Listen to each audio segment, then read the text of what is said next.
Guys, wait. You know who that is, right? Laura and Marcus and I, we've been laughing about it and forgot to go live. And then Laura had to go fix her light. And then we were talking more about it and forgot to go live. That's Jared Kushner. I have no idea what he's doing involved in our government at all. And there's a lot of quotes with this picture. Fire Kushner was all trending last night. And that's the alt-right, which is beautiful. There's so much in this picture.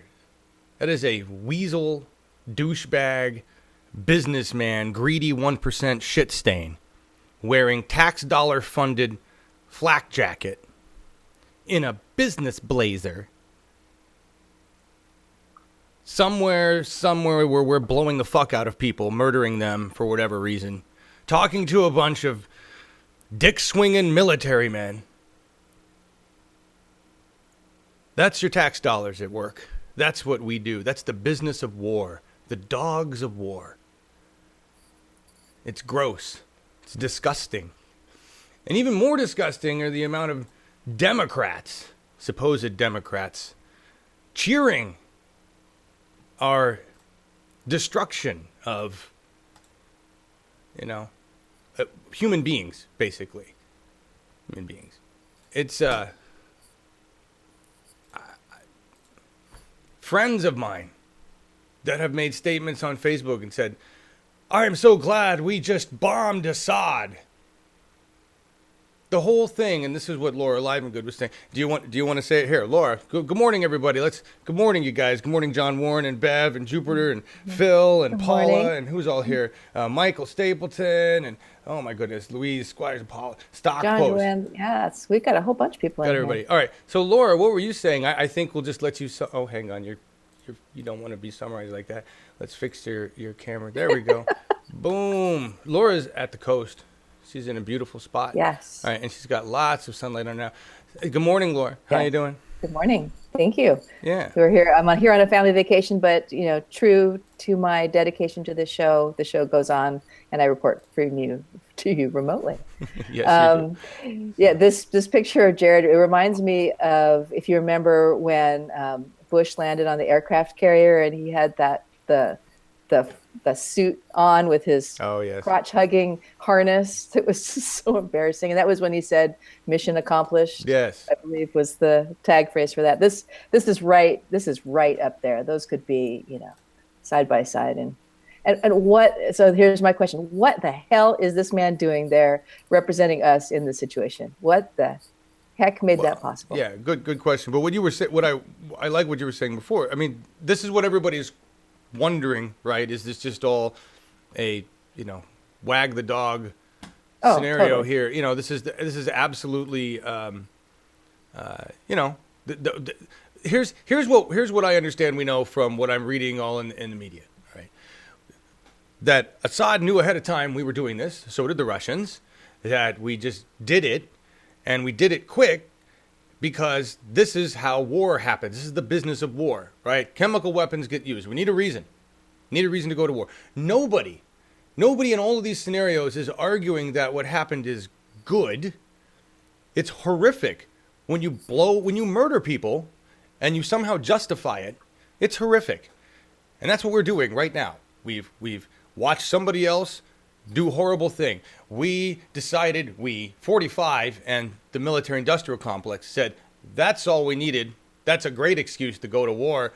Let's just launch. And Trump, being the psychopath, he said, let's launch some Tomahawk missiles. Terrific. They're giant dicks we throw in the air. And so we did that. We did nothing. We murdered some people. That's what happens. We murdered people. The airstrip been used the next day. It was said on the news, numerous reports around the world saying that they pulled out. They're like, oh, we're going to get bombed tomorrow as part of the charade that is called proxy war in the business of war. And so let's make sure we pull all of our important stuff out. Important people go, murder the rest, blow some things up. Next day we move everything back and let's just start this process again. That is the business of war. We are in the business of war. Jared Kushner is a douchebag shit stain who is a salesperson or, an executive in the business of war. Trump is just a shit salesperson in the business of war. And he wasn't even in the business of war. That's what happened when he came in. He was like, I'm in the business of just fucking people and making money. You? We're in the business of war. Let's show you how that works. Oh. Right? And that's we have the clash of douchebags. The war douchebags and the fuck the people douchebags. And it's just horrific. I want to say this publicly to all of my friends that have come out on Facebook and other places saying that bombing another country because Assad was a bad person is a good thing. You're a hypocrite and a moron. What makes us any better? I'm sorry, the people we murdered needed to be murdered. The other people didn't need to be murdered. So, I don't get it. I don't get any Democrat, and I say this, any fucking Democrat right now that is in office that has said this war was a good thing or the bombing was good needs to have their ass handed to them, kicked out immediately. You're not a fucking Democrat. You're a neocon ass fuck. And I'm done with neocons in this fucking country. Hillary Clinton's a fucking neocon. Barack Obama was a goddamn neocon. Trump is just fucking insane. So, yeah, the tomahawks. I just want to make one quick statement about the tomahawks and the fact that you have a sick nation. And I'm not saying, look, I understand that this is important to like get people's or whatever it is. It's an anti-war statement, but really what it is a profit statement because America is profit first and its people have been indoctrinated to profit. The fact that we're talking about how much the missiles cost and not the cost of the lives, which you can't actually quantify. We're justifying. I don't like, and I've seen 4 different figures for how much Tomahawk missiles cost. What about the life of a baby? What about the life of anybody? It doesn't really fucking matter who they are. It shouldn't matter who the fuck they are. I don't get it. I don't get it. So we're not really going to talk about whose fault it is. We're not going to talk about who did what. We're not going to talk about, because it's all wrong. Blowing up people because somebody else blew up some people that's just fucking stupid. It's just, I got no other words. I can't even ask Markus for a German perspective on it because he's like, Germans don't even, no. Yes, you can. All right, give me one. What do you have? Okay. Well, there are 2 things which are very disturbing for me. The first one is the hypocrisy behind taking the gas attacks as a reason to bomb Syria, because it suggests somehow that bombing this in Syria is okay, but using chemical weapons is not. In the end, it doesn't make some difference for the people there. It doesn't matter if they get killed by bombs or by gas. They get killed. This is the first thing. And then as the babies which were killed by the gas attack were taken as a reason, then I am astounded that they suddenly care about babies. I was not used to it because they only seems to care about babies until they are in the fetus of their mothers. Yes. You know? Yes. They make the regulations, but as soon as a baby comes to life and to earth, suddenly everything changed, and they don't give a fuck about babies. No, they don't. It's yeah. Laura, comments? Reading chat. Sorry. No, that's fine. That's good. No, I think we were commenting, and this is what I was saying before, is that who are they kidding with this timing? I mean, there's Monday, there's this gas attack, and by the end of the week, we're in a full, blown airstrike. I mean, we at least after 9/11, we waited a few months, but this is surprising. It's just well, I guess things move faster these days. I don't know, but it's yeah. When I heard the thing, airstrike in Syria, my heart just dropped. It's like, no, God, really? Yeah, it's doesn't. Yeah, it's. Anyway, sorry guys. That's not how I wanted to open the show. We were just talking about it. I was just looking at the hypocrisy. I was getting so pissed. I'm like, you fucking kidding me? And I was looking at Facebook and I'm like, these are friends of mine that are confused, I guess. I don't know what it is. I guess that's what bothers me more about it. It's like, really, card-carrying Democrats are like, I'm okay with that because we're so used to that. Like even me, like the whole violence solution. Here's the indoctrination that just drove me nuts. Right, I was so angry about that. Right, and in my before the show, when I'm gathering all the material, I spend hours in the morning gathering material and talking about it. And I do pre-rants, I do tests, I have to practice, right? Even though it sounds like a bunch of jarbled bullshit when we do the show, I actually try to practice some of the words that I say. I just don't script anything. And in one of my rants, as I'm just free flowing, here's my solution. This is the I'm part of the hypocrisy. I'm trying to work out of this. I go, I'm so mad that the United States is full of lying sacks of shit that claimed it's okay to go blow up some other people because they blew up these people, or murdered, chemical these people, whatever you want to call it. And I want to go shoot them all. Now think about that, right? I want to go line all of those lying suits and ties up against the wall and put a bullet in their head because that's exactly how they took care of their justice. I like what Eco Sutra said. He said the American government is an oil company with an army.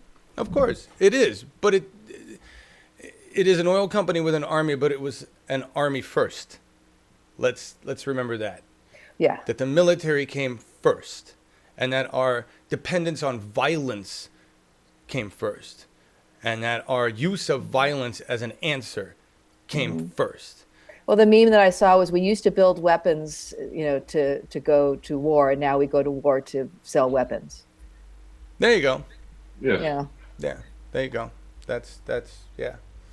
So anyway, John, did you see the outrage because Bernie didn't clearly condemn the bombing? I don't know why we need to be told what we already know. I didn't know that. No, I don't. Those little bullshit. That's like distraction level 9. I don't care. I know how Bernie. John, Luis, you also have confused friends. Yeah, I don't.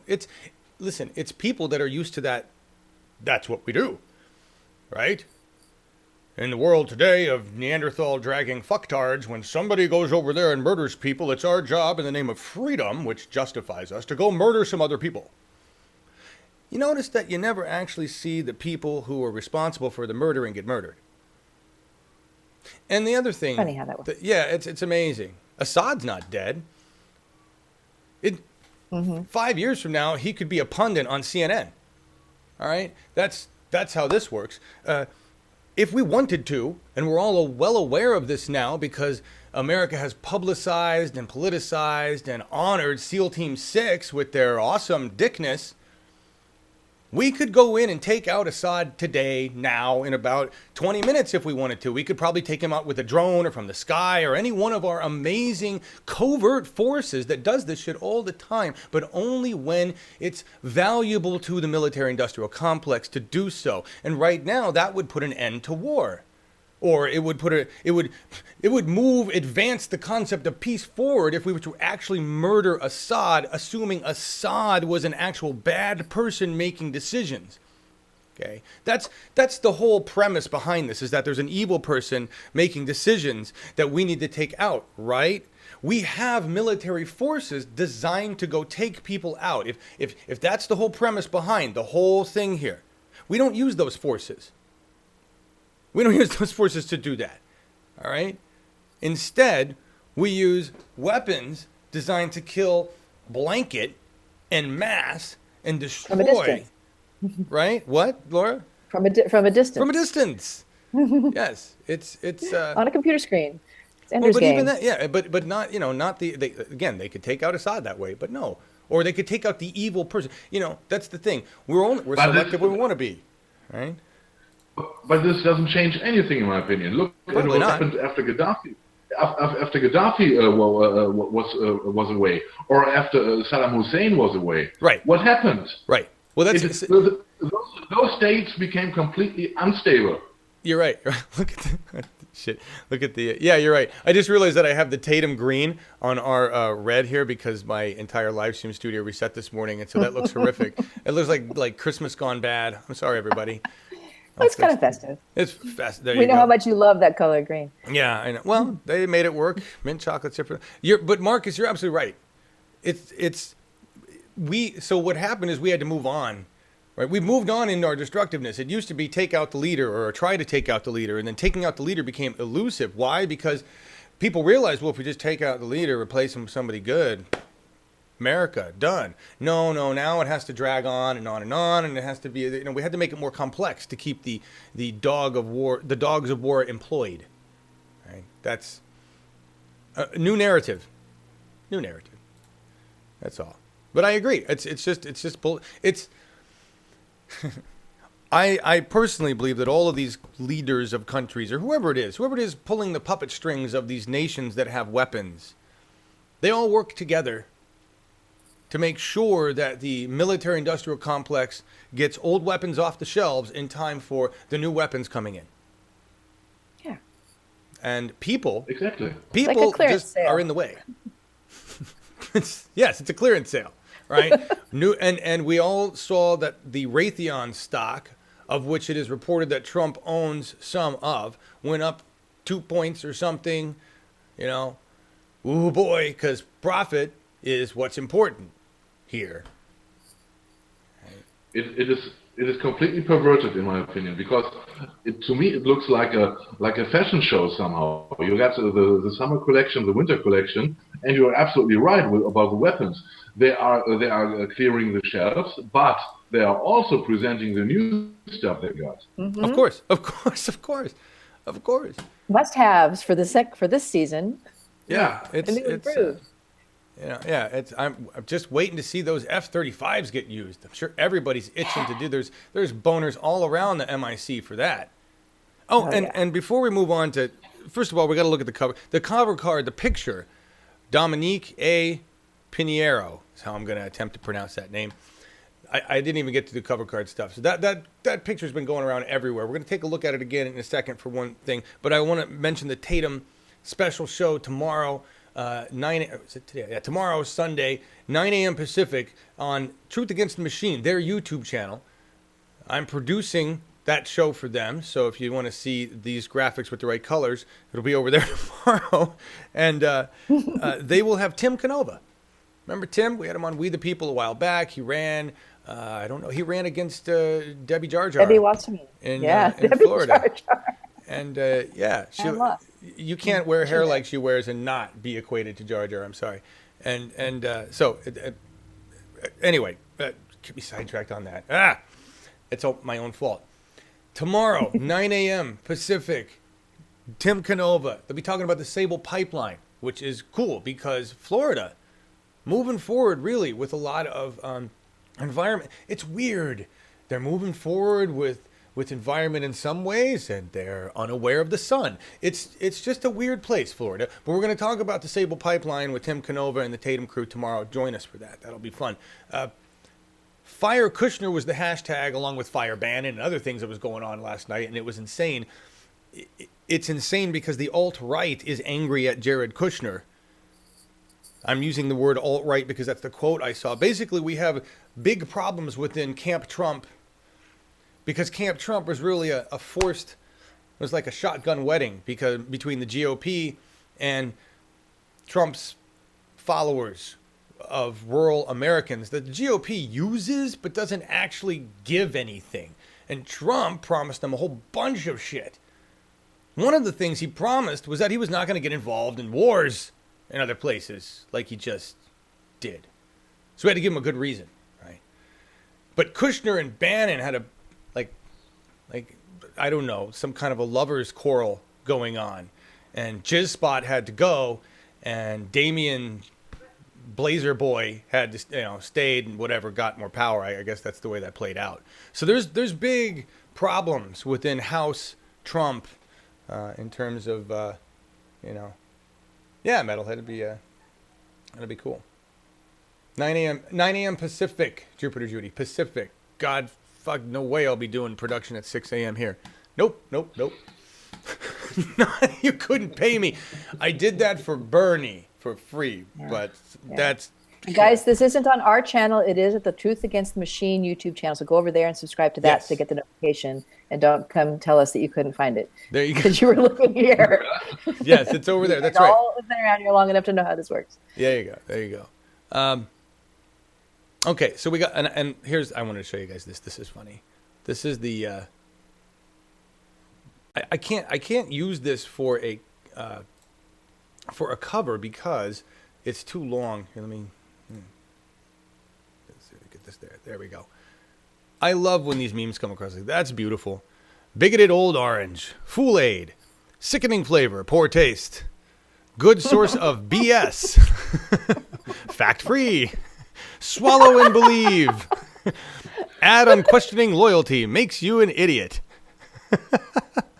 Non-Fox News is fake. Muslims are all evil. Trump will MAGA.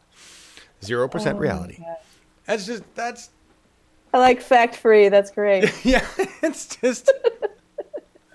Can contain traces of stupidity. Yeah. There's just so much on there. It's just beautiful. And the quote on this is from Ricey #Obamacrat.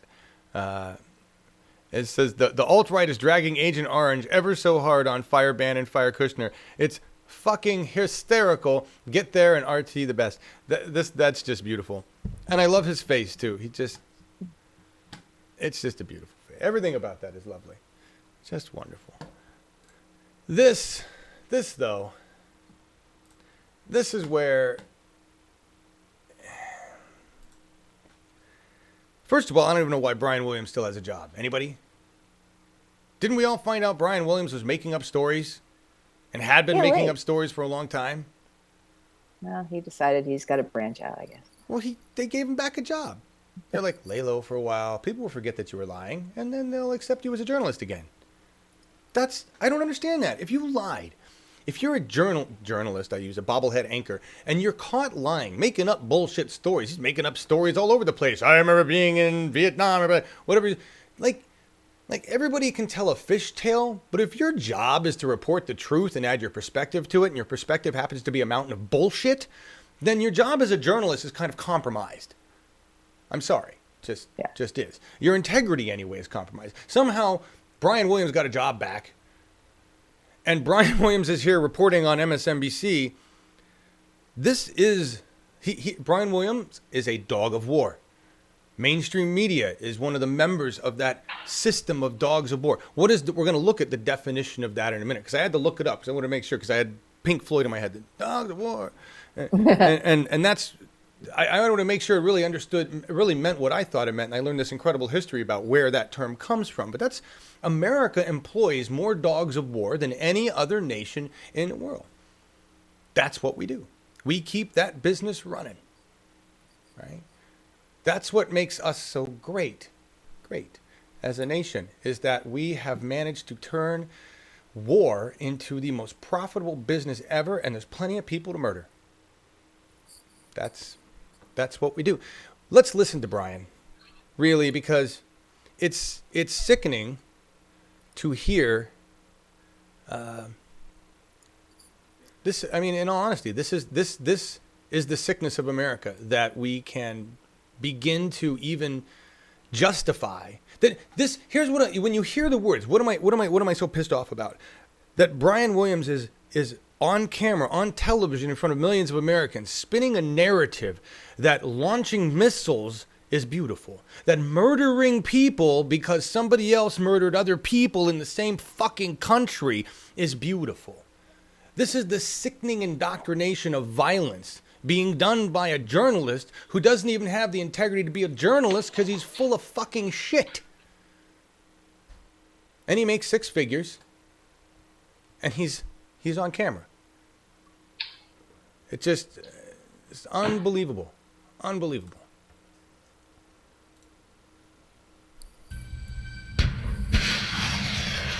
Oh, that's the missile video. We don't want that. I just want Brian Williams. Here we go. My bad. Oh, where's my Brian? I swear to God it was on here. All right. What'd they do with my Brian video? There we go. Go into greater detail. We see these beautiful pictures at night from the decks of these two U.S. Navy vessels in the Eastern Mediterranean. I am tempted to quote the great Leonard Cohen, "I'm guided by the beauty of our weapons." And they are beautiful pictures of fearsome armaments making what is for them a brief flight over to this airfield. What did they hit? What are you convinced? They hit nothing but people. The airstrip was used the next day. Beautiful weapons. He called them... that is not a term. There's no such thing. I'm sorry. Beautiful weapons. Fuck you, Brian Williams, and get the fuck off camera. Jesus Christ. Jesus, I just don't... Yeah, it reminds me of Dr. Strangelove and how I stopped worrying and starting to love the bomb.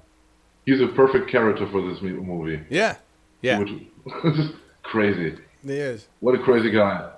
Yeah, Jeffrey, are you quoting Shakespeare? Hey, Rob tomorrow. Bernice. Hey, everybody. Grandma Christine 42. And quoting Cohen. Yeah, I know, quoting Cohen. On it's just and the last part, what do you think they hit? Like it's fucking target practice. What do you think they hit? Think they hit some people? Like maybe sport. a building? It's like a home run or something, did you? Like, target what'd you practice, catch? Exactly. It's fucking male. Yeah. What'd you catch? At the fishing hole. What'd you kill? At the people hole. Yeah. Oh, God. Fucking frightening. It's fucking frightening. Bernie Sanders' statement, all right, I put it in there. I'm not going to read it, but Bernie Sanders had a sensible statement about what was going on. If there's anything I'll read it. If there's anything we should have learned from the wars in Iraq, Afghanistan, in which the lives of thousands of brave American men and women, hundreds of thousands of Iraqi and Afghanistan civilians have been lost and trillions of dollars spent, it's that it's easier to get into a war than to get out of one. It's obviously it took us 24 hours, a couple days. And I just want to back everybody up again, real quick. Back up. It's not like we weren't at war already. We are blowing up things already. We send weapons. We have got wars happening all sorts of. It's not like this is just the latest edition, right?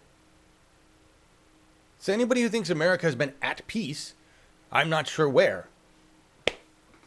There's no peace at home, and we cause death and destruction everywhere else, and blame it on everybody else in the name of freedom. This isn't new. We've been murdering people. Obama wanted to go do this. Hillary excited about the idea of the bombs. To all my friends who still think we should have Hillary, fuck you again. Sorry. Just, Jesus Christ. I don't need another warmongering person. I don't care what genitals they have. Honestly. Really don't. Back to before I move into the actual definition of the dogs of war, back to the cover. Just back to the cover. I want everybody to look at this real quick, because I find this to be hilarious. Okay. Jared Kushner has a belly button boner hanging out around with these military dudes. Look at the picture there. He's right above the E and for the revolution. It looks like he's popping a little boner there, but everything in the actual genital area is flat, so I'm not really sure that. But, he's like, I'm so excited to be here in my blazer, wearing this flak jacket, talking to these big men. That's Jared right there. He's got a boner for death. I just had to show that off. I really don't know anything about Jared Kushner other than anybody who would wear a blazer and a flak jacket and go talk about profiting from death is somebody that I don't want anywhere near my government, acting anything for my government. That's all. He's only in there because of corruption. The dog of war thing is actually kind of cool. I had no idea. I just knew it was from somewhere. I think Pink Floyd probably where. In English, the dogs of war is a phrase spoken by Mark Antony in Act 3, Scene 1, line 273 of William Shakespeare's Julius Caesar. Cry havoc and let slip the dogs of war. All right. In the scene, Mark Antony is alone, blah, blah, blah, blah, blah. In the literal reading, dogs are the familiar animals trained for warfare. Havoc is a military order permitting the seizure of spoil after a victory, and let slip is to release from the leash. So I just wanted to go there. It's been translated in other ways and other things, and people interpret it different ways, but we just employ the dogs of war. That's where all the employment goes.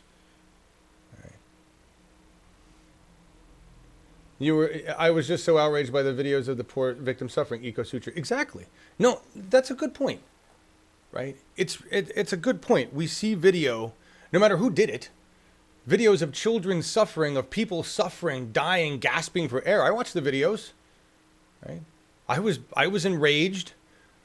I wanted to go beat the shit out of Assad or whoever did it. I don't know anything about the situation. I was angry and enraged. It hit me emotionally too. I get it.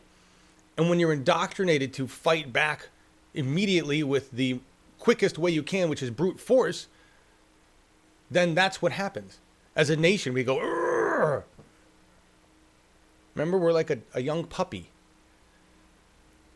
compared to other nations. So I get that. And it's using children, exactly, Jilly Love 101, using children for propaganda fodder. Doesn't matter who. Why are they used? They're being used. Okay? They're being used by the dogs of war. That's we. We are being used, all of us. Our tax dollars, our minds, our harmony as human beings, everything is being used for this purpose. And the only way to stop it is to take control of our government. It's the only way. It's just beautiful weapons. That's what we've come to. Beautiful weapons.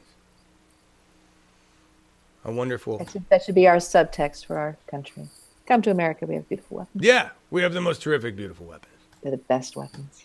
Best weapons. The most beautiful. Yeah. It's hey, Jupiter Judy. Oil extraction for profiteering. Agreed. All right. What's next? Stupid is voting to deport your husband. Is that where we're at? This is I guess I could play the video. Look, this is sad. I feel bad for the guy.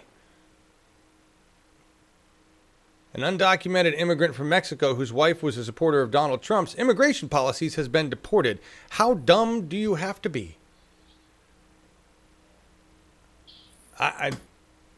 There's that headline should just say karma. That's all. Here, let's play it. Might as well play it. A woman who voted for Donald Trump, even though she's married to an undocumented immigrant. Well, yesterday her husband was deported to Mexico. The family attorney told CNN Roberto Beristain was taken to Juarez, Mexico, despite having no criminal record. He lived and worked in Granger, just east of South Bend. His family says he checked in with immigration enforcement once a year, and it wasn't until President Trump expanded the criteria for deportation that he was cited for an old deportation violation. He crossed into Canada in 2000, his family says, by accident. Beristain's wife is a Trump supporter, but says she now regrets her vote. President Trump. Yeah. Oops. Whoops. Well, yeah, Julie points out cheaper than divorce. Maybe that was on purpose. No, I don't know. I think, I mean, maybe, but that's not the only story I've heard. I mean, this is. They're grabbing people. Remember, Trump said, without any evidence, there's zero evidence to support the idea that because people come over here and are undocumented, that they are causing more harm and damage to, that they are the criminals in this country. Most criminals in this country are already here, born here, raised here in this shitty nation, and that's why half of them are criminals, okay, or resulted to crime to survive. But there's no evidence to support Trump saying that immigrants, undocumented immigrants, are a big crime threat or a terror threat to citizens of the United States of America. His new ruling on that has allowed ICE to become the American Gestapo. This is the difference. The Obama-era policies said, yeah, we know you're here, and you check in with ICE, and you're not supposed to be here, but we're actually human. And we understand that you're working a job, and you've got a family, and you're not a piece of shit. And so you're here. Fine. And maybe our immigration policy was fucked up for that guy, and maybe he couldn't afford to become an actual citizen. Maybe he just didn't give a fuck because he shouldn't need to give a fuck. He's here, and he's working a job, and he's doing more than most Americans are doing. And quite frankly, most Americans couldn't pass a fucking citizenship test if they had to. You'd all be deported. I'm not even sure I could pass it, and I actually tried a year ago. So I'm just telling you, this is, you get what you reap what you sow. Karma. Karma, karma, karma. It makes absolutely no sense. Our immigration policy should be, are you here? Are you healthy? How can we help you? Let's spray you for lice. Are you happy with your name? Move on. I don't know. The spray for lice thing is just part of historic. Just got to have it in there. Sure, they can do that a lot better and less invasively today. The next quote, I had to put this in here, guys, because lawyers fighting for the people. Yes, I just said that. I know that that's their job, sort of. But often you don't see lawyers fighting for people. But it seems that right now, and I don't know, this is just me, but it seems right now we have lawsuits all over the place. Lawyers taking on our corrupt government. Just boom, boom, boom. And the reason we're talking about this is the New York district, is it district attorney? Is that who he is? New York Attorney General, says, his General Snyderman says, he sues Trump. This is one of many states that sued him for many different reasons at this point. We won't hesitate to use the full force of our office. That's awesome. And you know what's scary? Like, I didn't have a lot of respect for lawyers in the integrity department to begin with. But it's scary when your lawyers have more integrity than your federal government are willing to stand up against your federal government with regard to the law. They're the Knights Templar of America. The suits and ties that don't lie, or lie to help us. I don't really know what. I just don't have a high opinion of lawyers. Laura, thoughts? Marcus, thoughts? The Templar Knights, you know how they ended, right? Oh. I know they were all killed by the. Yes. Yes. They just found another one of their churches, by the way, over there in Europe. They keep finding stuff. I saw that. Did you? Yeah. Yeah, I saw something about that. I always like that name, the Knights Templar. Yeah, I thought it was cool too. Yeah. I don't like the fact that they were all about Christianity and stuff, but I thought they were. There's another fact about them. Why we are afraid of Friday the 13th. I don't know if it is common in America, but here in Europe we are afraid of Friday the 13th. Yeah. Because superstition. No, it was the reason behind it. It was that Jacques de Molay, he was the leader of the Templar Knights, was killed on this date, and he cursed the Pope and the King that they wouldn't survive this year, and they both died this year, and this is why this date is so obscure. Interesting. I mean, for us, we don't know that. It's the number 13. I don't know I don't know. I know the full history of Friday the 13th because I'm not really big into horror stuff. It depends on it. The 13, yeah. Yeah. But that's interesting to note that it's something that's in Europe as well. I had no idea. I thought it was just a dumb American thing. It's good to know it's a dumb German thing too. It's a French thing. Yes, but Europe invented this date. Oh, there we go. It's dumb French thing. There it is. Hey, Melissa H. Sorry you're late too. Bernice, if they take my cannabis, they better provide a bullet to the head. I'm sorry, Bernice. I know. Wish you'd get you more meds. Wish we had a healthcare system to take care of you. John Warner Brothers. Might have to pay $900 million if they can't prove ghosts are real. What? Show me that article. All right. Where are we at? 11:13. Wow, we're running early. I think this is beautiful. Are we in the ground game? Or is this fuck you, white man? I think this is fuck you, white man. We need a few more F-bombs. We're a little short today. We are. I'm feeling short on the F-bombs today. No, not you. Short on F-bombs. But we're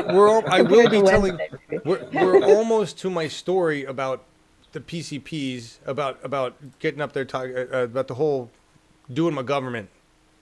I went to do government the other day to become a PCP. Charles, well, okay, we'll get to that. First, fuck you, old. I have old in quotes because it's not really old. It's like old thinking. There's lots of young white men that are dicks too. But this, kudos to this woman and all the women who are in government right now who are still putting up with the dicks that are old white men in government. I can't wait till we have at least half of our government, and it should be fucking law that half of our government is female, so that we don't have the kind of bullshit that's going down like this. I'm just going to play you this video. What I'm talking about here. Legislator calls out her white male colleagues for skipping speeches by women of color. I'm not even sure if it's just women of color. I think she mentions a bunch of different women. All right. But what she's talking about here is the same bullshit, the same white privilege, male white privilege. Male. This is about men. All right. Men who just don't have the same, they do not treat women equally. And apparently what happens here, and we knew about this, like you watch C-SPAN, and you'll see our representatives, our tax dollars at work, sleeping, right, snoring, hands like this, just like this, playing solitaire. They do what? Looking at Facebook and Twitter. They're worse than your teenagers. They're being paid six figures to sit there with a thumb up the ass, looking at Twitter, ready to fall asleep, while they're supposed to be working for you. Okay? So here at this, what happens is, apparently when these women got up to speak, the asshole fuck men walked out of the room to go to their cigar room or whatever it is and have a circle jerk and talk like men. And how fucking disrespectful could you be? First of all, it's your fucking job to sit in that goddamn chair and listen to every fucking thing that gets said. You public servant. You highly paid public fucking servant.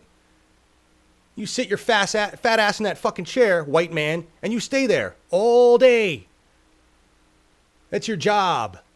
Suit and tie. Pisses me off. So they go into a back room and go, we're a white man. I don't have to listen to these women. So let's listen to this legislator, this woman, tell the old white men to fuck off. She doesn't say fuck off. I wish she would, but she's much more polite than that. I have a lot of respect for everybody. Let me set this up. Here. Actually, no. This is even better. Let me set this up. This is why the title is Fuck You, White Man. This guy, I don't even know who this guy is. I think this is the new House leader. All right, Minnesota.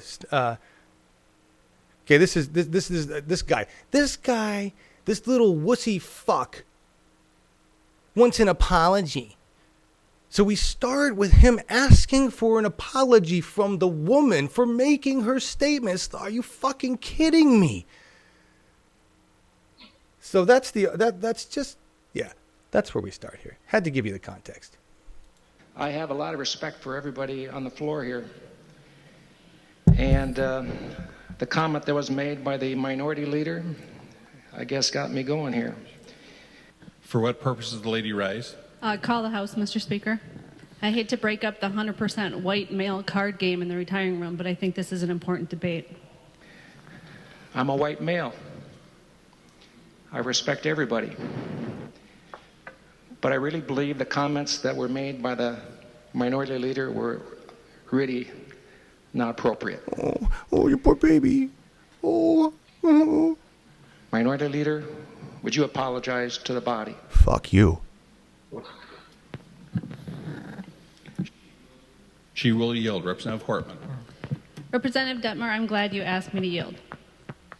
I have no intention of apologizing. I am so tired of watching Representative Susan Allen give an amazing speech, Representative Peggy Flanagan give an amazing speech, watching Representative Jamie Becker-Finn give an amazing speech, Representative Rena Moran give the most heartfelt, incredible speech I've heard on this House floor as long as I can remember, watching Representative Ilhan Omar give an amazing speech, and looking around to see where are my colleagues.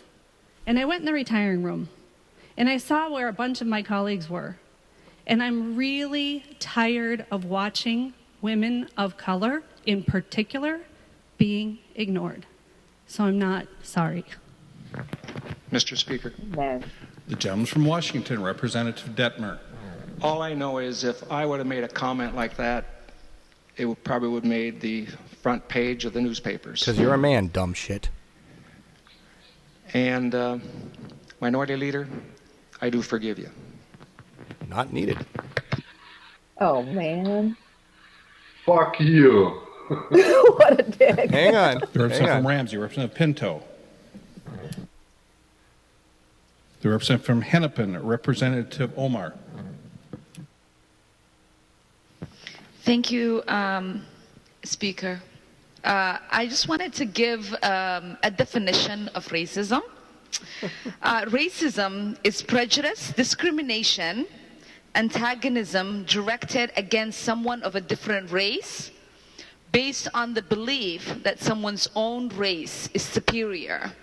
So I just want to set the record straight that I don't think Minority Leader could be called, her comments could be called racist. So, thank you.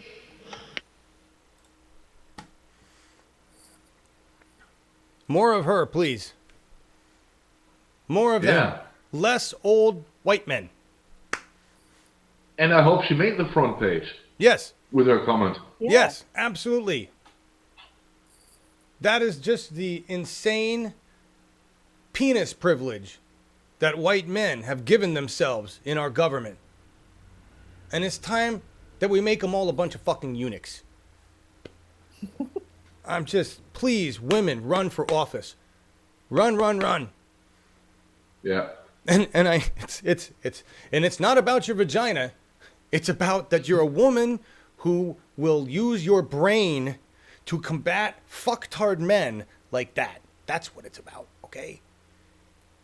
Men and women do think differently at the core. It's because of the way we raise. It's because of animal. We are domesticated apes. There are differences. And men and their testosterone and their knuckle dragging bullshit, it's time we take a back seat. That's my personal opinion. Yes, what an ass. What a fucking ass. Lisi. He is. Just, those women are great though. And I didn't hear the racism comment. There must have been somebody else's comment that said, or maybe that dick in the first place. But what a... I'd like her to apologize. She hurt my feelings. Fuck you. All right. Ground game with a lot of acronyms. A lot of acronyms. And I apologize to everybody who was hoping this would be a light F-bomb day. Apparently it's not. But I didn't make any statements at the beginning one way or the other. Okay. You did not. We know you. I did not. So ground game, this is what we're going to start with. So here, PCP, there's a lot of acronyms. PCP is what I did on Wednesday. Nevada, because of solar. Alabama, because of a dumb shit. Hypocrite. PP for Planned Parenthood. And the GOP and hypocrisy. But not just the GOP and hypocrisy, but the GOP and Planned Parenthood and some what? Yeah. So first, a big thank you to Charles Mon for showing up on Wednesday with Holly and all the other people I saw there. Charles tried to capture, he recorded the moment I got up there, my big historic moment to say that I wanted to be a PCP and why. Unfortunately, at the same time, the woman right in front of Charles decided to stand up in front of the camera and make a whole bunch of fucking noise. You can't hear anything I said, which, you know, was the important part for me, that everybody got to hear what I said. No, just kidding. So, it doesn't matter. What I want to tell you about, though, all right, we had a bunch of rageful talk at the beginning. We're talking about a bunch of crappy shit. We got, you know, Kushner and Syria and right. What I saw Wednesday night, was both agonizing and beautiful. It actually was beautiful, and there was no weapons involved. None whatsoever. I saw democracy working, sort of. I saw people working really, really hard and full of passion. And what I witnessed was the purpose, the real purpose of going once a month to participate in your democracy or whatever it happens to be for you. I saw the real purpose. Right. Let me explain. So this was 2 hours, and there was actually a little bit of time before that because there were all a bunch of candidates. People that had the courage to actually sign up to run for the school board and have to campaign. I did not have the courage. I chicken shitted out because it said I had to campaign. I was like, I'm not ready for that shit. I'm not ready to run around and convince people that they need to vote for me because I got no good reason other than I just want to fill an empty seat. Really. So anyway, these were people that had reasons, and it was really cool to meet some of them. One of them who was on at the table I sat at, his name was Eric. I don't remember his last name. He was an ex-military police guy. I didn't know this until halfway into a conversation about our militarized police. But he was an ex-MP who had witnessed a lot, had been in Afghanistan. He was a veteran, and he had a great perspective. And he was running for school board. I met a wonderful new friend, Amber Churchill. And Amber, if you're watching this show, thank you for watching. My reaction to everybody when they say, I've met several people now at the thing, there's like, oh, I watch your show. And I'm like, I'm sorry. God, I'm sorry. You know? I can't remember her. Marsha. I said that to Marsha the other day. Oh, my name. She was a lovely lady. She said, my name's Marsha, and I saw your show. And I'm like, oh, geez, I'm sorry, Marsha. I'm sorry. Did you just come away dripping with fuck? You know, because it's like that's. She's watching now, John. I feel really bad because all of these people are either my age or older, and I'm like, oh, the show's really for children. It's not. It's, you know. It's like, it's, please don't look at it. Look, it's not like I'm not proud of what we do here. I am. It's just not like an example I want to, you know what I mean? And anyway, so it's really cool when I meet people like, hi, Amber, you taught me some lessons and I didn't get the chance. You left. I didn't get the chance to say thank you for teaching me some lessons. Thank you for speaking your voice. Thank you for being an example of why we have to sit down once a month and talk about our democracy. Right. What I witnessed, poor Marsha. Yeah, I know. Your parents are in the room. Are they hearing this? No, they're not hearing this. Good. No, they're actually in the next room. I mistyped. All right. Next door. All right. They all know I'm showing. My parents were like, "Are you going to get through breakfast? Can you do your show?" And I'm like, "Yeah." And I just really hope. All right. So listen. So here's, I got to tell you what happened. This is freaking hilarious. The beginning part of the meeting was okay.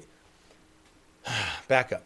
You know that we have a platform, right? There's the Democratic Party platform, and there's the one big one at the top level. And there was a lot of to do about that platform in 2016 because for some reason we thought that we were going to be able to create a platform that really expressed Bernie views, our views, and that we would be able to force our Democrats to adhere to that platform in some way. And that the point of that platform really is to use it to say, okay, you're a Democrat. You said you agreed to this platform. I want to see a voting record that shows that you agree with this platform. Right? This is what we stand for. In truth, it's not an action plan. It's not how we're going to accomplish any of those things. It's simply stating this is what we believe to be true and how we want to present ourselves as Democratic Party. It's what we believe in. Right? What they did at the first hour of this meeting was to break us down into different sections of the platform for Lynn County Democrats. So every county has its own platform. And then the counties take their platform and they go to the big state Democratic Party and they say, well, how close is your platform to ours? And what are the differences? Are there any things in here that we should add or change? And there are delegates from our county that go to the state and vote on what changes get made to the state platform. Those state platform representations get taken to the big national level, and this is how, through consensus between county and then state and then national level, that our Democratic platform is supposed to come together. Whether that's true or not, I don't know. That's just how it's supposed to work in practice. Right?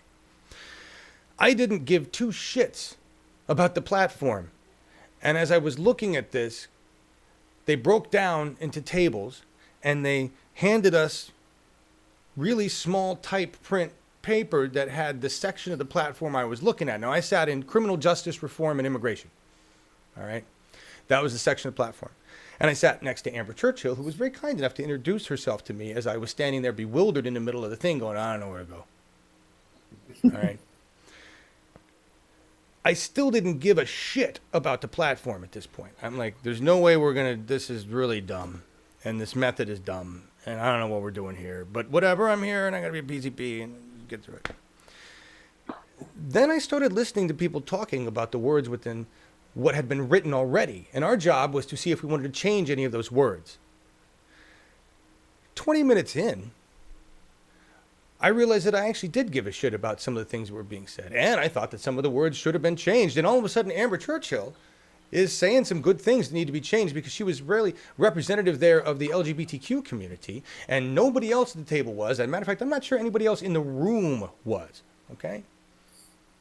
And it was interesting to hear people's different perspectives on what was already written and what should be changed or not changed, why they think things should be added or not. Now, that there's some success in this to the fact that the whole practice of having people break down into small groups and discuss something is important, right? That's how we hear each other's ideas. That's how we learn to communicate with each other and to express our ideas. And this is how we find out how other people think, right? And open our minds to other views. And I witnessed that happen with the train wreck that was their attempt to do revision control on these documents, all right? So the sad thing is that they don't have any kind of real 21st century process for showing everybody who gives a shit about the platform what had been written before, why it had been written, what had been changed, why it had been changed. There was no context. So handing these pieces of paper out to new people and telling them change what you want or change what you suggest changes means they now have to go through the same fucking process that was already gone through by other people. It's a huge waste of time. It is not the way to write a platform. So in that sense, it was a huge failure. However, I think we can fix that with technology. That's a failure of process, right? But what I learned was how much people actually give a shit. And what I learned was hearing the disconnect between different groups of people, whether that be by age or by where they lived or their own experiences or what it is, in understanding what the words meant and why certain words are important and others are not, right? There was an entire section that was eviscerated by the group that was looking at it. Like they just took out whole chunks of words and statements, not having any context to what had been put before. And to them it was like, well, this is simpler, it's revised, and it makes sense. And to many of the other people there, including Amber Churchill, who represented the LGBTQ community, it now took what was very specific protections and generalized them so that they were no longer specific. And you could argue on one side, well, it's inclusive of all. And you could argue on the other, it allows for deviation. It allows for this group of people to become not protected because of the interpretation of this being too general. And that process was amazing to watch and understand that this is important to understand what the words we put down on paper that represent who we are mean, and that everybody understands what they mean and the context to what they mean, which was not present at all at the DNC meeting on Wednesday and is obviously not present at all statewide or nationally. Right? That's a big breakdown. And that's just talking about the mission statement of the party. That's just the mission statement. There's so much that we need to fix in our process to help us have these discussions faster than geological time. Because my God, we're going to be dead before we figure some of this shit out or agree to it if we don't move with the process. So it was incredible to witness, and I learned a lot. But my God, am I depressed with how ancient in times we're working. The people, though, and their passion and their willingness to discuss and learn and talk with each other, that was moving. That was encouraging. That told me there are people that give a fuck. Other people that give a fuck, right? And we may need to have a big, long discussion about why these words are these words and not these other words, but that's okay as long as we're willing to have that discussion, right? It was a beautiful thing. The PCP thing, that was easy. Hell of a lot easier than I expected. I just got up there. It's my name is John, and I'm here because Bernie Sanders inspired me, and I'm here because Michael White told me that I wasn't going to take over my government by protest, and so I have to become part of my government. That's why I'm here. Thank you. That's what I said. And everybody went, woo. And I found out that next month, I will get a card that says I'm official. I will get a list of Democrats in District 16, which is where I'll be wandering around, and a phone app that tells me how to wander. And I will knock on doors and say, this says you're a Democrat. I just want to make sure you're going to vote. Hi. And then I move on. Something to that extent. So that's what I'll be doing. Great. All right. There you heard the whole DNC story, guys. We'll fix their technology. We will. What have you guys been talking about? Because it's not this. What's going on in chat? Lisa just said something that was kind of discouraging. Says nothing was more discouraging than hearing Keith Ellison proclaim that progressives have to buck up and get over it at a function for the DNC in Georgia. We talked about that, though. I agree with Keith. You should go back and watch that episode, Lisa. I should. Yes. I should too. Do you want to? We agreed with. Remember that, Marcus? I remember, yes, and well, you know my opinion about Keith Ellison. Well, and you know my opinion of the entire Democratic leadership, right? So. Yes, of course, and I think we shouldn't take care so much about Keith Ellison of the Democratic Party and take care about the stuff which concerns the local base of the economy. Exactly. We cannot influence anyhow. Yes, we cannot influence decisions made in the DNC and in the top, and so we got to concentrate on what we can change. Exactly. I agree. All the time we waste worrying about Keith. What, Laura? Yeah, if we're going to work with, I'm agreeing with you. I think if we are to work with the DNC, there is a lot we need to get over. And so in that context, I do agree with him as well. Yes. I mean, we know what to do. Bitching at Keith is not going to fix it. Bitching about Tom is not going to fix it. Right? We know what fixes it. Exactly. We know what we have to do if we want to replace the tools in our shed. And they're all tools. I am now a tool in the shed of the Lynn County Democrats. Okay? Mm-hmm. I'm a public servant. I get to put that on me. You are a tool in the shed. I like Great. that. I'm a tool in the shed. Right? I'm a shiny new tool in the shed that can be used for good or evil. Well, it's part of my choice, though. Anyway, that's all I am. Right? No, Jilly Love. That is not what he said. He did not say comply and fall in line. That was not even part of his words at all. That you're adding that context. Okay? You add that context. That's how you took those words. What Keith said was, you can't fix this shit up here. Stop bitching about it. Get to work in town. That's what Keith said to everybody. Okay, he said, I'm here doing the same kind of thing Bernie Sanders is doing. Whether you like me or not is irrelevant. If you don't like me, do something about it. No, you can't do anything about me at this level right now. You're not at this level. You don't have the power control, but you can. Bernie told you that. Do it. That's all he's saying. That's all he's saying. You want to spend more time feeling butthurt about that? You're just wasting time. Planet's dying. Get moving. Yes. Yeah. So, we got some cool solar stuff. We're going to move into climate and fun. This is the closure of a coal plant and opening of a solar project marks turning point for Nevada's clean energy future. No matter what the Republicans and the fossil fuel industry want to do in Nevada, Nevada wants to go renewable because it's a no goddamn brainer in Nevada. They closed the coal plant. I think it's the last one or one of the last ones. And at the same time, I think it's an indigenous group. They opened a. I'm sorry, I didn't lost my place here. They opened a solar facility that generates the same amount of goddamn energy as the coal plant, with a hell of a lot less ecological damage. Go figure. And you know what? They'll be done paying for that facility, and they'll be paying for maintenance on that facility after a while. Unlike a coal facility, right? Less profit, more care for the people. Go figure. It's a weird concept. Weird concept. Bye, Joanne. See you on Tatum. I wonder if Ellison voted to take corporate cash. I'm sure he did. He believes that we need to have money in the DNC in order to defeat the big evil. Right? That's a big problem. You know? We have to. It's like. We have to use the resources at our, and right now this is a profit-driven government.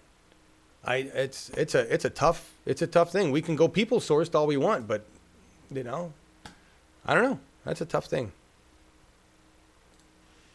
I'm more interested in the outcome of the votes for the people. That's what I'm more interested in, right? Maryland becomes the first state to reimburse Planned Parenthood clinics if Congress cuts funding. Signed by Republican Governor of Maryland.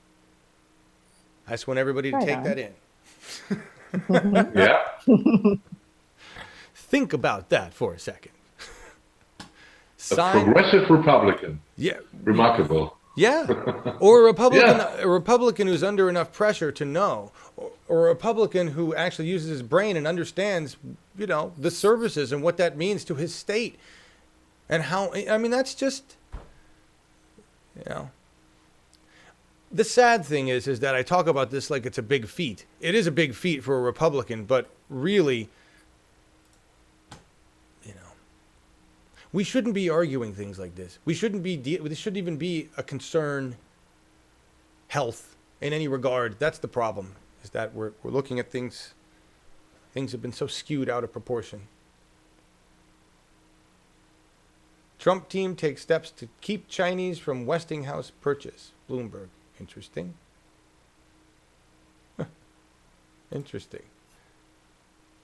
Complaining about others' politics is not advocating for a cause. Exactly, Michael Stapleton. Good statement. Good point.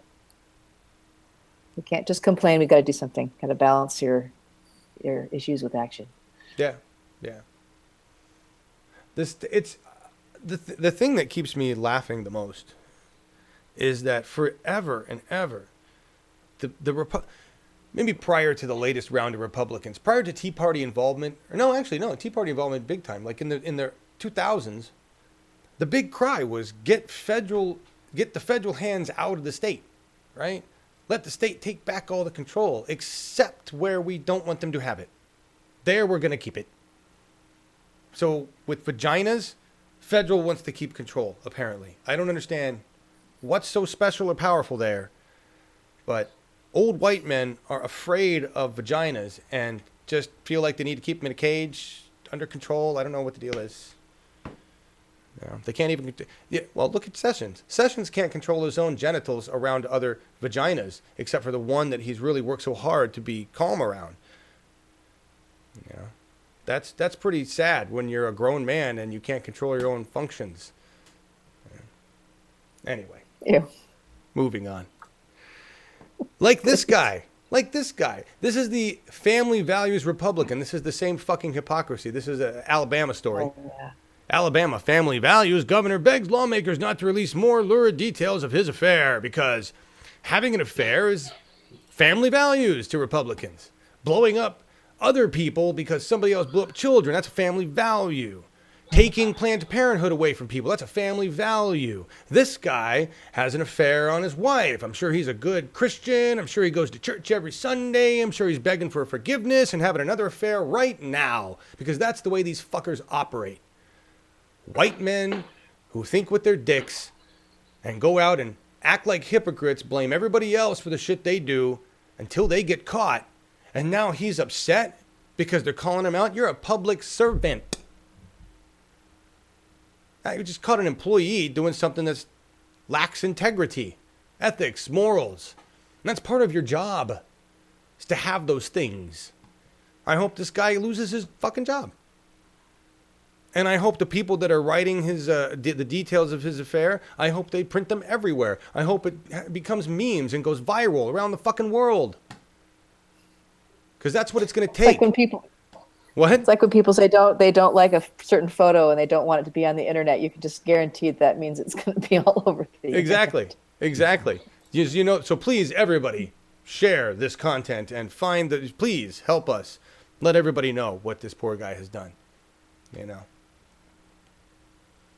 Preconceived notions occur of conception. Preconceived notions occur of conception.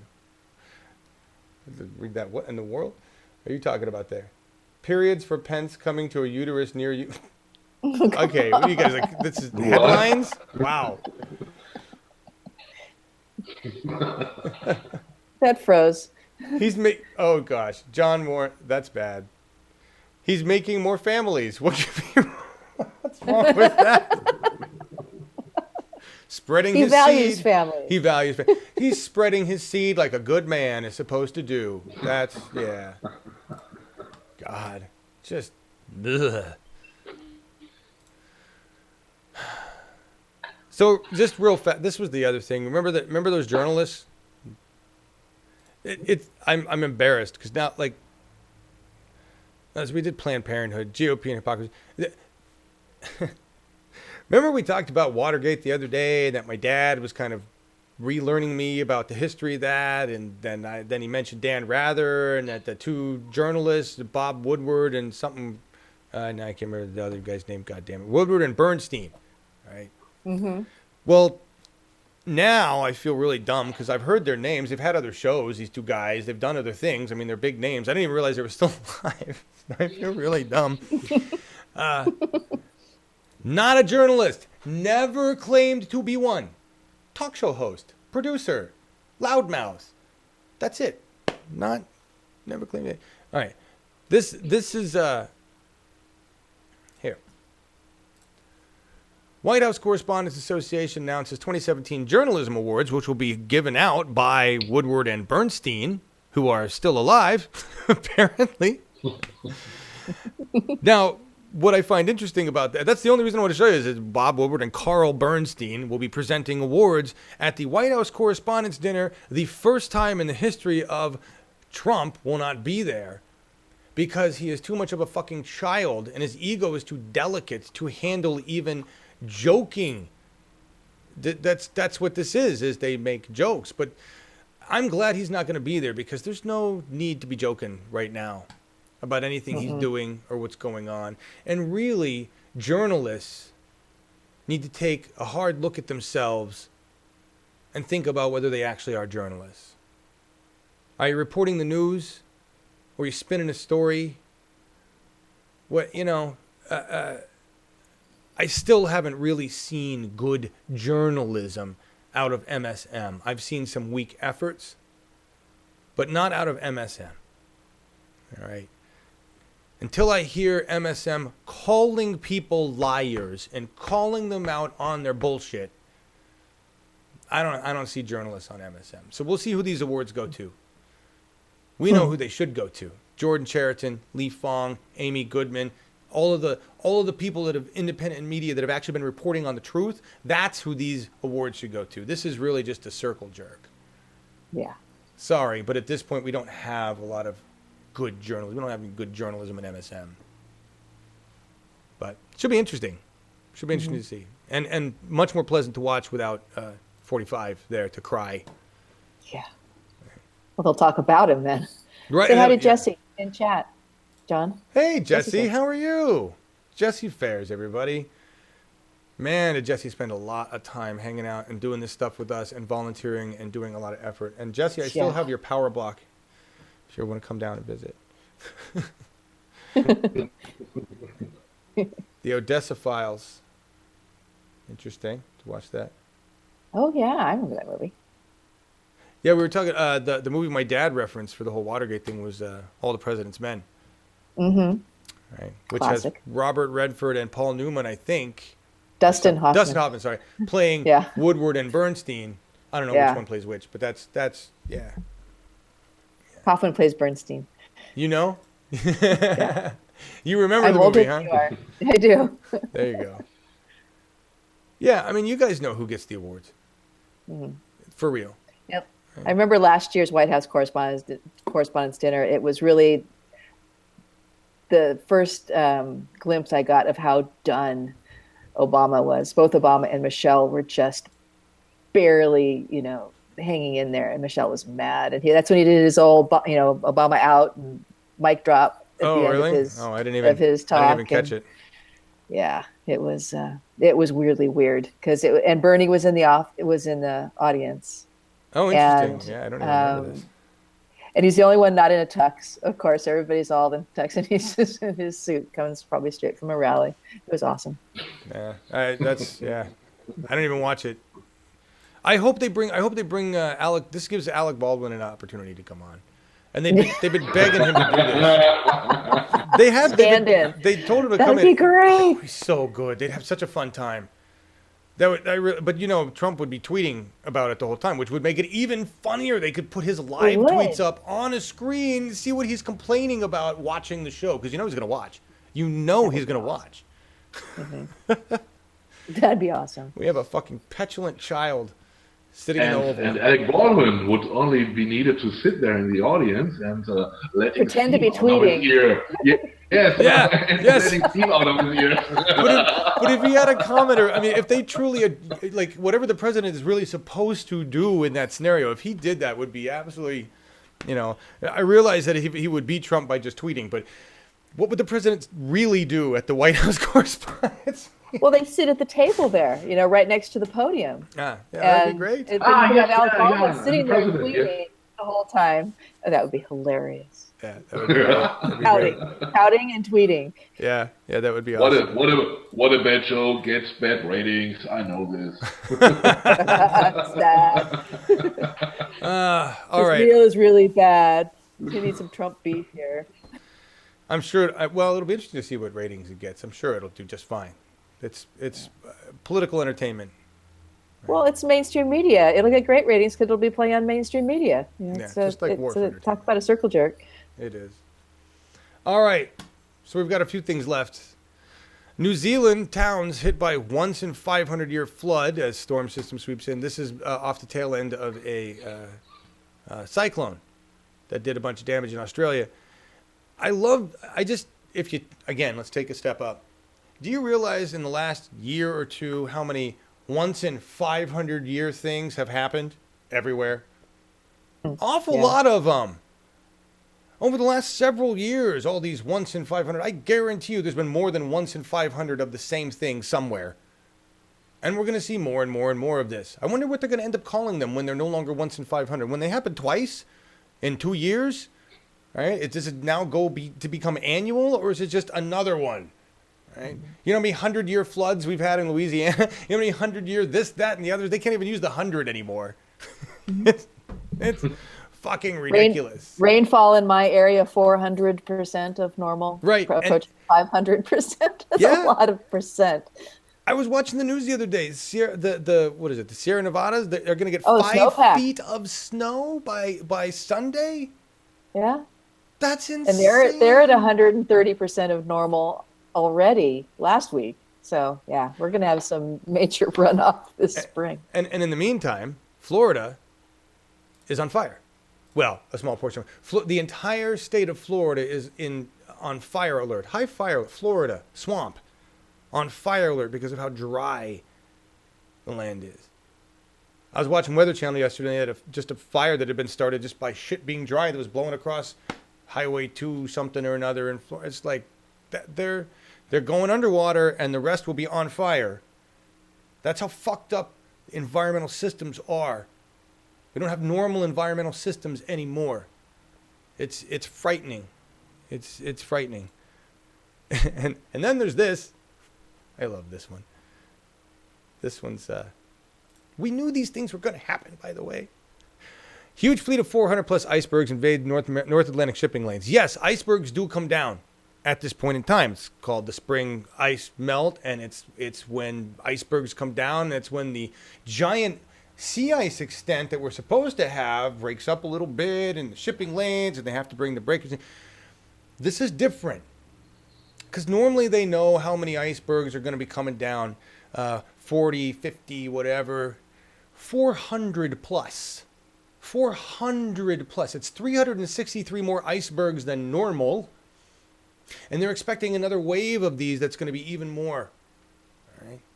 So I know Lamar Smith is getting all excited because these are ice. This is ice cubes. Big ice cubes are in the water. And so fuck your global warming. I know, Lamar, that's where you want to go. But that's not really what's happening here.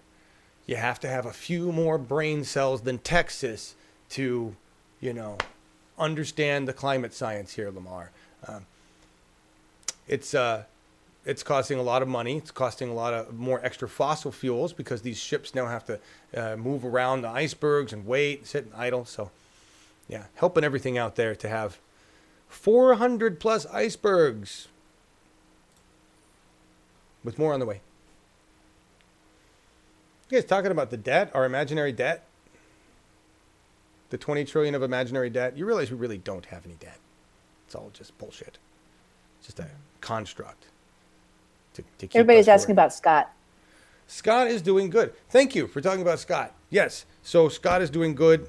We're going to have a live stream event possible. I know we're going to be doing something on the 23rd. We may be doing something on the 22nd. I'm not sure.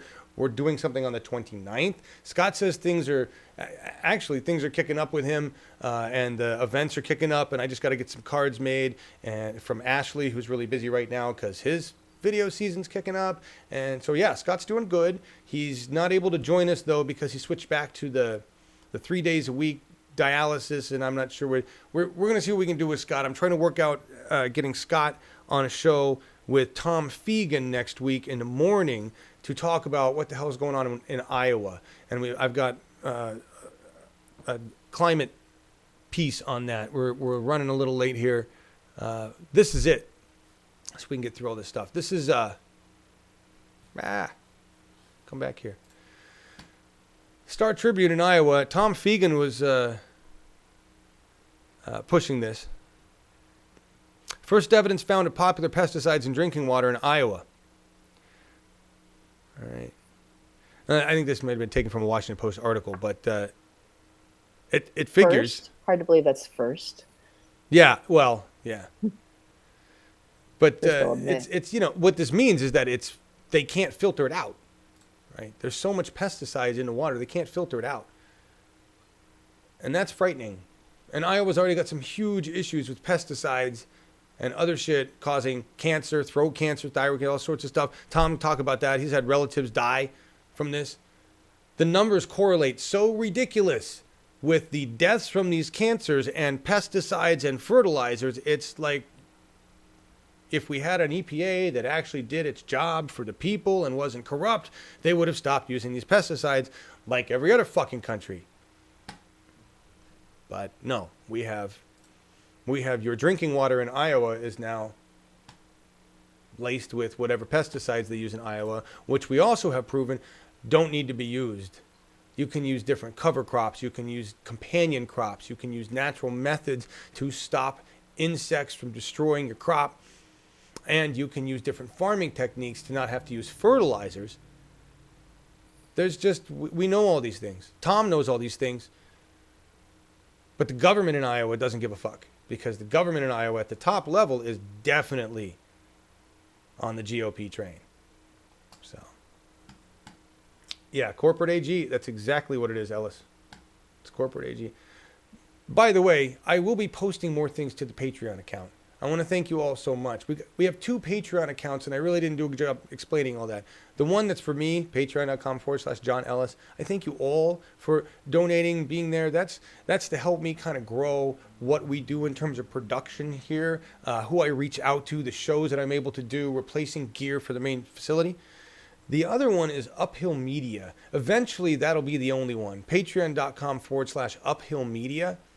And that one is for Ashley Terry, because Ashley Terry does so many things in the background here to help me keep going with all these shows, graphics-wise and production-wise. And I need to separate me from Ashley in terms of accounting and stuff, because I am like an insane liability. And Ashley needs to. So that's one of the reasons why I created 2. Uphill Media could use your support. I know it's 2 different places. I know we're supporting all sorts of different places. It's whatever, $2, $5. It doesn't just, we have to help each other. And I'm in the process of trying to expand out here. And what I'm going to do, what Ashley and I are going to do is combine those funds so that I can literally hire Ashley or somebody else to expand on this, to learn how to do what I do, so that I can do more of it with other groups like Tatum and counties and other things like that. But until I break free of this chair, I'm not able to coordinate and produce other things for other people. And that's really what I need to be doing. So I just wanted to shoot that out there. I'm trying to do real better at, promoting money. It's not my thing. But I did. I tried, Marcus. I did. Do it. Thank you. Good. Yes, I did. And thank you all. I have been flooded with kind messages from you. It's been...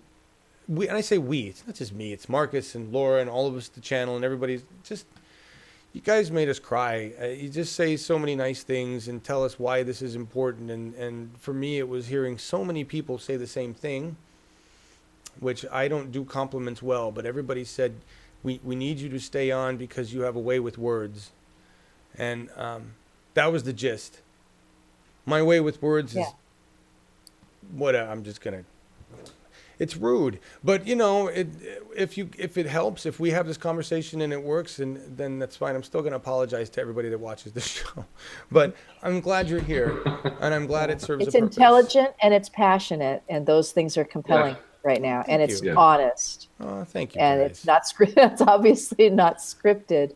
Or corporate influenced. Oh, thank you. Anyway. Yeah, and it is a labor of love, Al. That's exactly what it is for me. It's a labor of love. That's why nothing's become a business. I don't want to be a business. I don't want to have to deal with that bullshit. I just want to do this for us, right? That's why I'm like, let's attach it to somebody else's business, so I don't have to, deal with that shit. Whatever. Anyway, we're here. I'm glad you're here. We're here. Thank you so much. Froze, and sorry for flooding the general in Slack.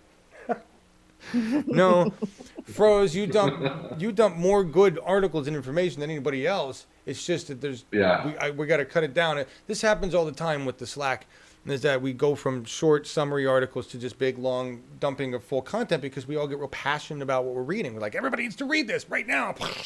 Right? The problem is that I'm sorting through that stuff. Very difficult on the phone. Yeah. I'm like on my phone. It's like, oh my gosh, how long is this article? Yeah. Well, exactly. So, but that's okay. This like I said, this is a cycle. I'm used to this now, right? And it's all right. We just bring it back in, and that's, sometimes I want to see the full quote. Here's the thing that I was doing, just so you guys understand how back and forth I am about this and why I let it slide. It's because I find myself reading the goddamn summaries, and I'm like, no, don't read the summaries. Go look at the article. Right? So that's why I'm torn. But I'm glad we cut it back down. Thank you. All right. Bernice, many times when this show is being on, stop me from doing stupid shit. Oh, wonderful. I'm glad. Barbara, good to see your lights came on. Yes, you do have a way with words. Oh, thank you, Barbara. I appreciate that. The key is to teach the kids who have energy and time, perhaps. Well, that's what I'm working. Like the Tatum kids. And yes, I am old enough to call them kids. And yes, they are doing a good. They're doing a good job. They really are. And I understand what it is to step back and treat them like my kids. That's why. It's because I step back instead of like trying to do everything and micromanage. No, let them do their thing. You know, bark at them every once in a while when you need something. I give it to you because you're kids. But other than that, you know. Yeah, I was thinking last week, and you were on one side of the hangout, and I was on the other side, and the kids were in the middle, and we were like, shepherding them through Den, mother, and father. Yeah. This is awesome. Are you guys ready for the most hilarious? Yes. Well, okay, it's not. Hang on, I'm sorry. I got you stuck in the. There we go. Okay. There's no other way to just. Please share this with 45. Just share this with him. Kentucky Coal Museum. The fact that there's a fucking coal. Okay, I get it. We have to. Coal Museum. Coal Museum installs solar panels to save on electricity. And calling them clean coal. I'm sure. You know, I'm sure. Like, well, we brought we brought those panels here on a coal train. Fuck you. You know, it's like, I'm sure. What this is in Kentucky. Can somebody share this with the turtle as well? Say, hey, stop it looking at that porn. Take a look at this. Right? Or somebody put some turtles in the picture. I just love this. It doesn't get any better. In Kentucky, you know why? Because it's a no fucking brainer. When you can invest in panels and get free goddamn energy, why wouldn't you?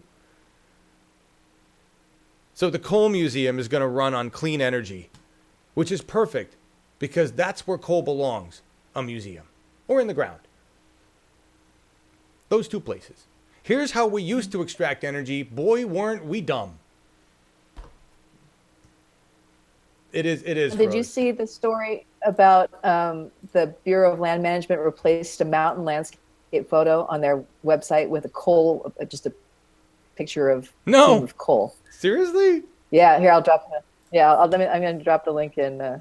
This was on the 6th. Yeah, it's if you go to their website, it's like it used to be like a family and looking over wildflowers, and now it's just a black seam of coal. Is it making a point as a protest, or is they're like, no, look how beautiful this clean coal is? Which is it? Oh, you know what? They changed it back. Now they've changed it now back to a guy. Oh.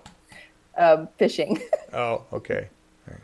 Fishing for coal. I don't know what that was. It was, but they changed it for. All right. Well, let's see what that's they funny. say. That would make anyway, sense. So yeah, there's that type of thing. I don't know if it was like, okay, this is what's really important to us.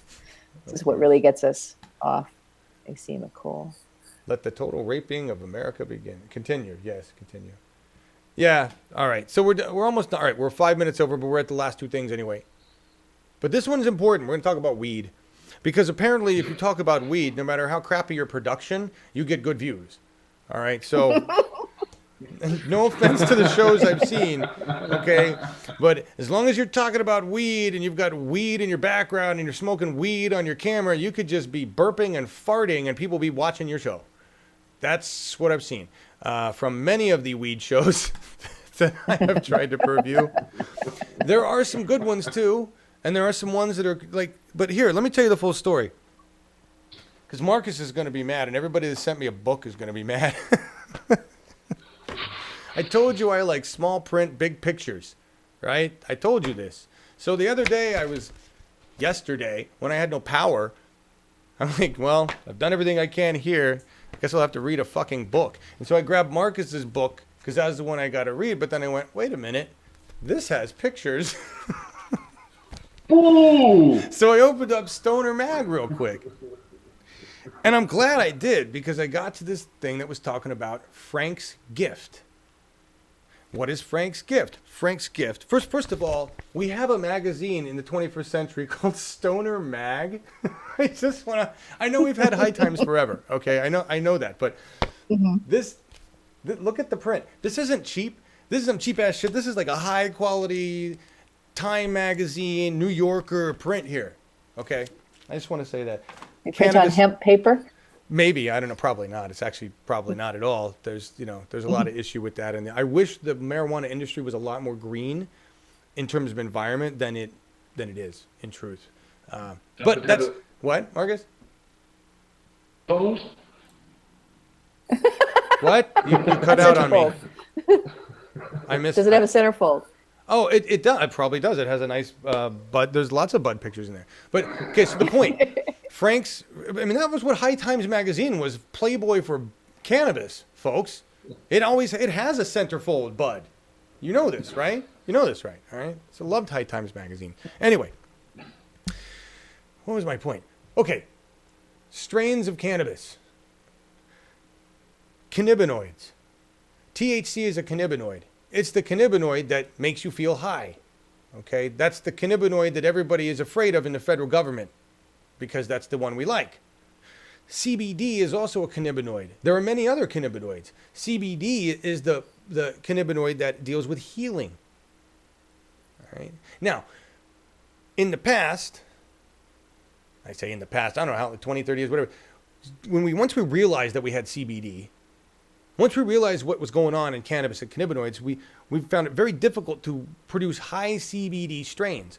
And then we started producing high CBD strains, but they grew irregular bud shapes and they didn't grow volume and they were nasty tasting. Right? Enter Frank's Gift. And this is what Stoner Mag was talking about.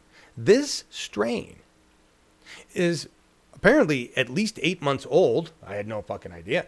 But what's amazing about it is that it is the first really high CBD, 15%. Understand that other strains of high CBD used to mean you could get 1 or 2% CBD in a strain.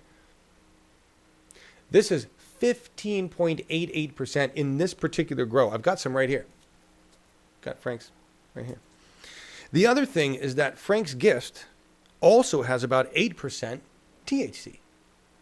So it's a rounded cannabinoid strain factor, and it actually grows decent buds. They're not irregular. That's like a nice rock-sized decent bud right there. Good taste, piney and earthy. This is the future of cannabis as medicine. Is this kind of stuff. I love this because this is the science. This wasn't done by dropping solvents into THC or trying to come up with some synthetic extraction or try to do some pharmaceutical bullshit to something that was already natural. This was people understanding the genetic makeup of the plant and doing selective breeding like we've done for tens of thousands of years to come up with a strain that's actually more beneficial to us as human beings than previous strains. Just like indigenous took corn and over thousands of years turned it into corn they liked. That's what we do. You guys, if you go, what? It's breeding, plant breeding. It's plant breeding. Yeah, it's selective genetics. This is an amazing. For me, this is awesome. I love this thing because I think the well-rounded profile is beautiful. Lynn, Vermont, 8 to 12% CBD here in Vermont with 4 to 7% THC at one medical place I know of. Yeah, find out what strain it is. Because, these are like the new, this is what they've been trying to do, is come up with these, get that CBD content up there. It's amazing how effective it is, right? So anyway, I just thought that was really cool. This song that we're going out with, because I know we're really late, the song we're going out with today was actually picked by Markus. And I'm familiar enough with Henry Rollins and the Rollins Band and the song. Markus, if you want to add your perspective on it, please do. But I'll just say this. It fits very well for what's going on today. It does. I'm going to leave you to it. Tell everybody why this song works. Okay, the next song which we take to end the show today is by Henry Rollins, and the video is called Liar. And I think if you watch the video and hear what he has to say, then you will see what he means. what makes Henry Rollins so outstanding for me is that in 2015 or 16, I saw a show of him on YouTube, and he had an interview with Bernie, and to me it seemed he was or still is a burner, and opinion, a very good reference to have him on our show. And about his past, I think you all know that he was the frontman of the Black Flag, and that he does several things like spoken words, appearances, and TV shows, and a lot of stuff. And I hope he's cool enough because we are not sure if we get through the YouTube politics with the video, but maybe we are lucky and Henry Rollins is cool and we don't get into any trouble about it. Awesome. Thank you. Laura, any parting words you'd like to say to the audience today? Oh, nothing today. Thank you, as always, everybody, for being here on Saturday, my favorite day of the week, and glad I could broadcast here since I missed last Saturday, which was awesome. Thank you so much for so being sad. here. Thank you, and enjoy your view with your bird. I will. I'm going to go out for a nice long walk right after. Is your bird there? Is he there? Can we show everybody the bird? No, he's gone. Damn. Show everybody the view, though. Can you show the view? Yeah. Yeah, I can. You guys want to see this view? I have the shade down. She's right on the coast. Oh, sorry. Here we go. Where is it? Okay. There we go. That's okay, Laura Live and Good's view right now, everybody. Right there. Yes, I am in. I'm in Fort Bragg, California, just north of Mendocino. And we had a seagull that was sitting on that railing for a long time this morning, and I thought he wanted to be on the show. That's beautiful. Thank you so much. Yeah. What Mark said is absolutely true, and I do want to tell you all. I mean, he couldn't have picked a better song. Absolutely, I'm not like a massive Black Flag fan, but I'm actually a Henry Rollins fan. I've heard him talk several times, and he's got a brain, you know. He speaks common sense. I want to say this. I think we'll be okay. Every other song that I've loaded or looked at by Rollins Band is acceptable. It's often the video, which I can't find any reference for. But just know this, audience. If this show is blocked, this is why we put this at the end, I will delete the song. But the song will be listed in the description. So all you have to do is run the show, and when we stop abruptly, because we had to cut out the video, just click on the link at the bottom and go watch the song, and you've pretty much you produced your own show. Enjoyed the last piece. So there.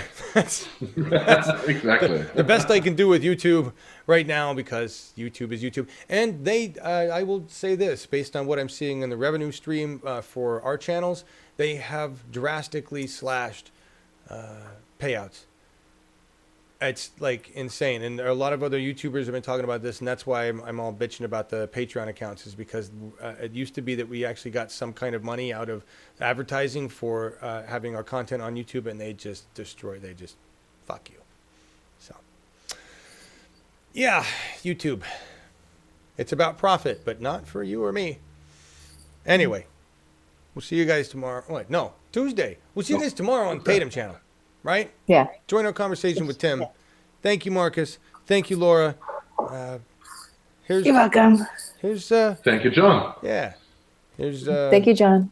Henry Rollins. You're welcome, everybody.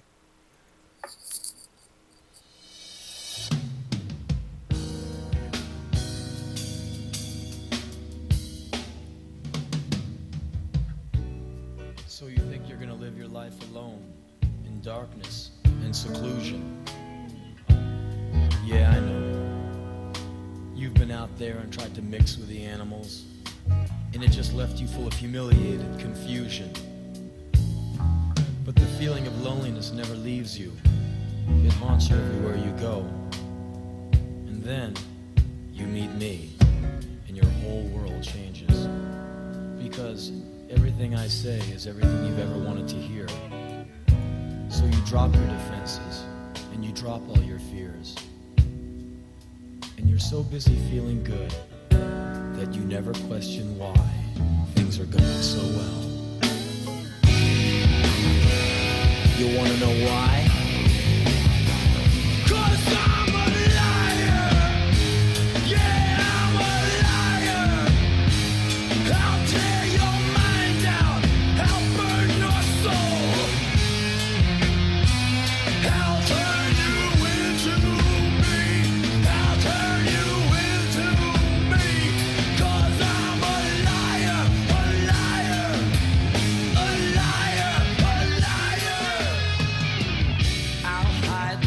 kind of smile and understanding eyes.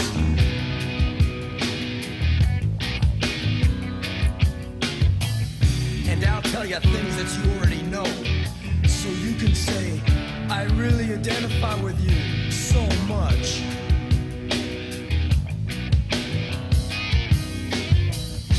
I'll come to you like an affliction, but I'll leave you like an addiction. You'll never forget me.